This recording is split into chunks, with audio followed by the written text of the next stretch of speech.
Buenos días, chicos. Continuamos con nuestras clases virtuales. Espero esta semana que estamos en Ombliguito haya sido muy productiva para ustedes. Espero todas las actividades hayan podido realizar a cabalidad. Pues yo sé que no es fácil tener clases virtuales así, pero pues quiero agradecerles ante todo la dedicación y el trabajo y el compromiso frente a estas actividades. Hoy vamos a iniciar nuestra clase, vamos a continuar, pues hemos estado viendo célula, vamos a continuar viendo todo lo relacionado con la célula. Específicamente, pues, ¿qué necesitamos para nuestra clase el día de hoy? Cuaderno, libro y colores. Recuerda que yo siempre les pido colores porque para mí es muy importante colorear, porque eso nos hace diferenciar estructuras y partes de la célula. En la clase anterior, vamos a hacer la retroalimentación de la clase anterior. Recordemos que en la clase anterior estábamos viendo todo sobre estructura celular. Cuando vimos todo sobre estructura celular, entonces vimos las partes más importantes de esta estructura celular. O sea, los órganos que se encuentran en las células vegetales, pero también se encuentran en las células animales. Tenemos el núcleo, tenemos la membrana y tenemos la mitocondria. ¿Por qué son tan importantes estas tres? Pues porque en todas las células vamos a encontrar y cumplen funciones específicas y vitales para la célula. Encontramos el núcleo. El núcleo es una estructura que está constituida por filamentos, está constituido por cromatinas y está constituido por nucleolo. Ese nucleolo es donde se encuentra el ADN encerrado.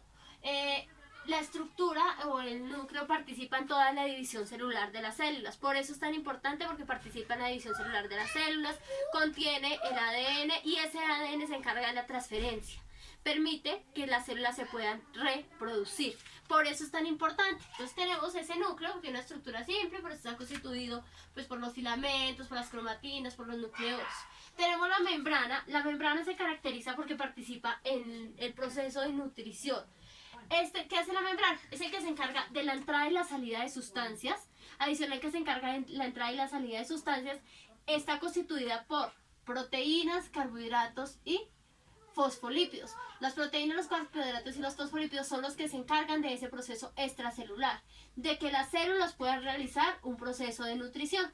Ellos son los que controlan todo, la entrada y la salida de sustancias todo el tiempo en las células. Por eso son tan importantes, porque son las que controlan qué puede y qué no puede consumir la célula. Listo, pues con eso terminamos como nuestra retroalimentación. Pues ya hemos hablado de toda la estructura de la célula, hablamos de las células eucariotas, de las células procariotas, por qué son tan importantes, por qué están constituidas. Pero pues estas células no se quedan acá. Estas células realizan funciones vitales. Dentro de las funciones vitales que realizan las células tenemos la nutrición. Hablamos de la nutrición, pero la nutrición se divide en dos procesos: un transporte pasivo y un transporte activo. Entonces vamos a pausar nuestro video, pero antes de pausarlo pues les voy a decir, vamos a escribir la fecha, UTP 19, tema, transporte pasivo, desempeño 2 y 3. Entonces pausamos nuestro video, escribimos la fecha, la UTP, el tema, el desempeño 2 y 3. Ya cuando tengamos eso escrito, chicos, vamos a hacernos nuestra pregunta científicamente relevante para el día de hoy: es ¿cómo se nutren las células? Entonces vamos a pensar, ¿cómo creen que se nutren las células? Cuando pensamos, recordemos que todo lo que está casi a nuestro alrededor está constituido por células. Tenemos las células de la piel, las células de nuestros órganos, las células que están en las plantas, las células que están en el tomate, las células que están en la papa. Entonces vamos a pensar cómo se nutren esas células. Y esas células, cuando se nutren, ¿qué procesos realizan para que se puedan originar se puede originar un organismo? Recordémonos que todos los organismos pasan por unos niveles. Las células forman tejidos, los tejidos forman órganos, los órganos forman sistemas y finalmente los sistemas forman un ser vivo. O sea, nos forman a nosotros, forman la vaca, forman el perro. Entonces, por eso es tan importante ese proceso. Y dentro de ese proceso pues encontramos la nutrición de las células, donde vamos a hablar del transporte pasivo. Bueno, ¿qué es el transporte pasivo? El transporte pasivo específicamente es el proceso de nutrición o de ingreso de sustancias que realizan las células. Hablamos de dos tipos de transporte: transporte pasivo y transporte activo. Hoy solo vamos a hablar del transporte pasivo. El transporte pasivo es el ingreso de sustancias a la célula. Esas sustancias ingresan por las membranas celulares. Pero hablamos de que el transporte pasivo es el ingreso de sustancias de una zona de alta concentración a una zona de baja concentración. Entonces decimos, el transporte pasivo es el transporte de sustancias de una una zona de alta concentración a una zona de baja concentración. Generalmente cuando hablamos del transporte pasivo hablamos del gasto de energía. Entonces decimos, aquí hay mucha energía, aquí se gasta mucha energía, entonces ingresan las sustancias, pasan esta parte que llamamos el citosol, aquí donde ven que se están ingresando, y ahí se paran las sustancias. Esas sustancias, aquí no hay gasto de energía. Por eso decimos, el transporte pasivo es, pasa la energía de una zona de alta concentración, o sea, de alto gasto de energía, a una zona de baja concentración. Aquí lo que van a hacer las células es guardar esa energía. Cuando se vayan a realizar funciones vitales, pues se va a gastar esa energía. O sea, las células van a gastar esa energía. Entonces decimos que el transporte pasivo es de una zona de alta concentración baja a una zona de baja concentración donde no hay gasto de energía. Este proceso de transporte pasivo se realiza en dos: fusión simple y fusión facilitada. La fusión, en este caso encontramos la fusión facilitada. ¿Qué es la fusión facilitada? Pues todas las sustancias no pueden ingresar a la célula de la misma forma. Entonces, pues, tienen que ingresar por alguna de las partes de la célula. En este caso, hablamos de la fusión facilitada, difusión facilitada, y la difusión facilitada es el ingreso de sustancias grandes, de partículas grandes, o sea, carbohidratos grandes a través de las proteínas. Recordemos que estos se llaman proteínas. Entonces, aquí tenemos las sustancias, ingresan partículas grandes a la célula, pero ingresan a través de la proteína. A eso llamamos difusión facilitada. Decimos que la difusión facilitada, entonces, es el ingreso de partículas grandes a través de las proteínas. ¿Qué tipo? Carbohidratos. O sea, los carbohidratos son específicamente partículas grandes que ingresan a través de las proteínas. Cuando hablamos de la difusión facilitada, generalmente pasan pues pasan a una condición favorable. O sea, ¿qué quiere decir? Pues pasan a ser almacenadas dentro de la célula. Aquí observamos el citosol y aquí ingresa. Entonces, hablamos de la difusión facilitada y decimos que es el ingreso de sustancias a través de las proteínas. ¿Qué característica tienen? Pues que las partículas son partículas grandes.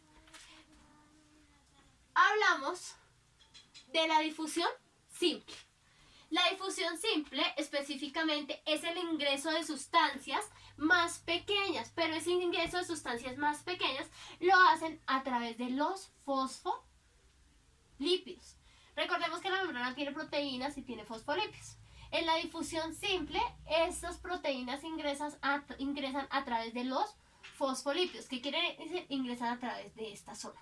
Generalmente lo hacen partículas pequeñas. ¿Qué tipo de partículas?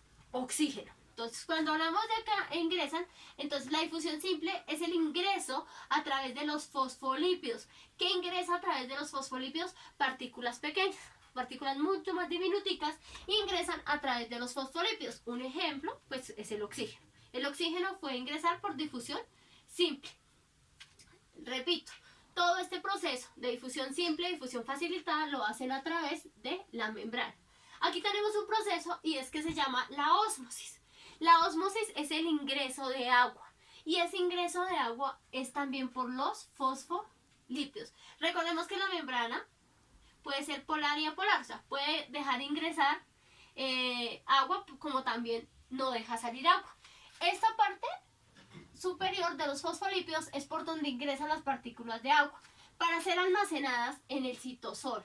En el citosol, específicamente, que es la estructura del citoplasma, específicamente el agua la almacenan en las vacuolas. Entonces, cuando llegan estas sustancias, esas sustancias se almacenan en las vacuolas. Entonces, cuando hablamos del transporte pasivo, decimos que el transporte pasivo realiza dos procesos importantes: difusión simple y difusión facilitada. ¿Por qué es tan importante? Es un proceso de nutrición de las células ingresan sustancias. Entonces el transporte pasivo es el ingreso de sustancias de una zona de alta concentración a una zona de baja concentración. Cuando hablamos de una zona de baja concentración, ¿qué quiere decir? Pues, chicos, que no hay gasto de energía, o sea, las células no van a gastar energía y por eso van a ser almacenadas dentro de la célula. Esto es el transporte pasivo. ¿Qué vamos a hacer? Así como ustedes son súper pilos, súper creativos, me van a hacer un mapa mental. Un mapa mental específicamente donde pues me van a ubicar todo el transporte pasivo. ¿Listo? Pueden ubicar en una parte, pueden ubicar difusión simple, en otro difusión facilitada y en el otro ósmosis. Recordemos, difusión facilitada, partículas grandes, difusión simple, partículas pequeñas, ósmosis, ingreso de agua. Todo lo hacen a través de la membrana, desde los fosfolípidos y las proteínas. ¿Listo, chicos? Si tienen dudas, si tienen alguna pregunta, no olviden preguntar, hacerme las porfirias.